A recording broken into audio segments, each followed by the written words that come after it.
Warahmatullahi wabarakatuh. Perkenalkan, nama saya Paula Denisa, NIM 2004-2207,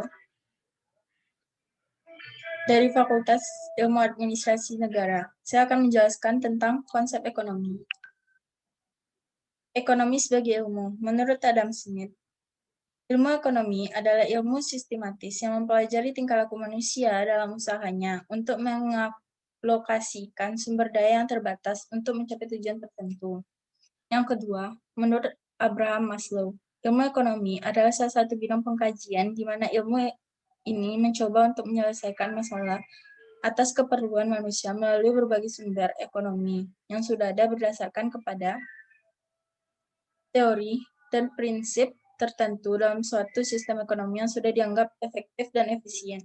Selanjutnya, ilmu ekonomi terbagi menjadi 3. Yang pertama, ekonomi deskriptif, menggambarkan keadaan perekonomian yang sebenarnya terjadi di masyarakat. Contohnya, jumlah angkatan kerja, struktur serikat buruh, dan asal-usul serta sejarah lembaga ekonomi. Yang kedua, teori ekonomi, berusaha menggeneralisasi data-data ekonomi dan memberikan penafsiran atas data tersebut, yang terbagi menjadi 2, yaitu ekonomi mikro, membahas ekonomi dalam skala kecil atau perusahaan. Dalam ekonomi mikro, kesejahteraan dapat tercapai tanpa campur tangan pemerintah. Yang kedua, ekonomi mikro membahas ekonomi secara nasional atau negara. Dalam ekonomi mikro, perlu adanya campur tangan pemerintah.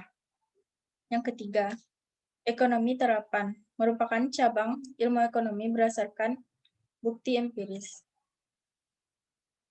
Perbandingan dasar pemikiran ekonomi. Yang pertama, klasik. Tidak perlu adanya campur tangan dalam kegiatan ekonomi. Campur tangan pemerintah hanya dibatasi pada kegiatan seperti pertahanan, keamanan, hukum, dan peradilan, serta penyediaan prasarana untuk yang tidak dapat disediakan oleh swasta. Keynes perlunya campur tangan pemerintah dalam kegiatan ekonomi. Campur tangan pemerintah bertujuan untuk mengatasi permasalahan ekonomi seperti inflasi, pertumbuhan ekonomi. Selanjutnya, kegiatan ekonomi atau produksi. Produksi adalah kegiatan penambah kegunaan suatu benda atau menciptakan barang baru sehingga lebih bermanfaat untuk memenuhi kebutuhan hidup. Kegiatan menambah manfaat barang produksi dibedakan menjadi 2, yaitu barang dan jasa. Barang konsumsi adalah barang yang siap dipakai konsumen. Barang modal adalah barang yang digunakan untuk menghasilkan barang berikutnya. Jasa yang memenuhi kebutuhan seperti gambar tersebut, dan jasa tidak memenuhi kebutuhan seperti gambar tersebut. Distribusi adalah penyaluran atau penyampaian barang dan jasa dari produsen ke konsumen. Proses penyaluran distribusi dapat dibagi menjadi 2 kelompok, yaitu distribusi langsung adalah proses penyaluran barang dan jasa langsung dari produsen ke konsumen. Distribusi tidak langsung adalah proses penyaluran barang dan jasa dari produsen ke konsumen dengan perantara.